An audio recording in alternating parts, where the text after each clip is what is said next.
Stretcher पर लेटी इस महिला की दास्तां सुनकर किसी का भी दिल दहल उठेगा। इसके साथ जो कुछ हुआ है उसके बारे में जानकर कोई भी सिहर उठेगा।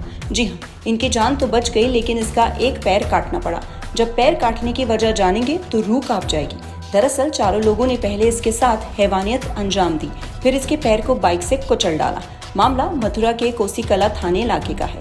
35 साल की ये दलित महिला अपने ही गांव के कुछ लोगों की हैवानियत का शिकार हुई है। 25 मई को गांव के 2 लोगों ने इसे बाजार तक छोड़ने के लिए बाइक पर बैठाया, फिर गैंगरेप किया।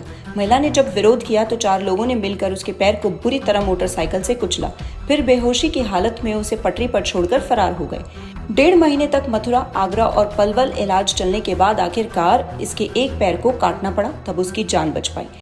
ये हुई जी, एक ये अड्डे से बिठा के लाए जी मोटरसाइकिल पे, और एक महेश नाम का लड़का है वो बिठा के लेके आया इसको, और जी कोसी ले आए जी गोपाल बाग पर।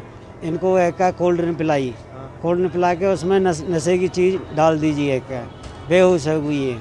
और फिर एक इसको ले गई जी एक जंगल से में, फिर इसका रेप किया और इसको हाथ पैर काट दिए जी इसके मोटरसाइकिल से जी। एक 1.5 महीने बाद महिला जब थोड़ा ठीक हुई तो चारों लोगों के खिलाफ शिकायत दर्ज की, जिसमें 2 आरोपी महेश और महेंद्र को पुलिस ने गिरफ्तार कर लिया।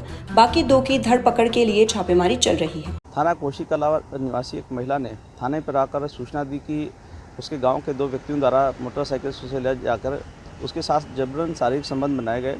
तत्पश्चात उन दोनों युवकों द्वारा उसे बेहोशी की हालत में ट्रैक के पास छोड़ दिया गया। इस प्रकरण में अभियोग पंजीकृत करते हुए दोनों अभियुक्तों को गिरफ्तार कर लिया गया है। अन्य विधिक कार्रवाई करते हुए योजना का शीघ्र ही निस्तारण किया जाएगा। महिला की शिकायत के आधार पर 4 लोगों के खिलाफ मामला दर्ज हुआ, जिसमें 2 को गिरफ्तार किया गया। इस पूरे मामले का दुखद पहलू ये है कि ये परिवार बेहद गरीब है। पति पहले से विकलांग था, अब महिला का एक पैर कट जाने से तीनों बच्चे वाले इस परिवार के सामने रोजी रोटी का संकट पैदा हो गया है। Bureau report, Navdeep today. खबरों की डोज नवदीप टुडे पर हर रोज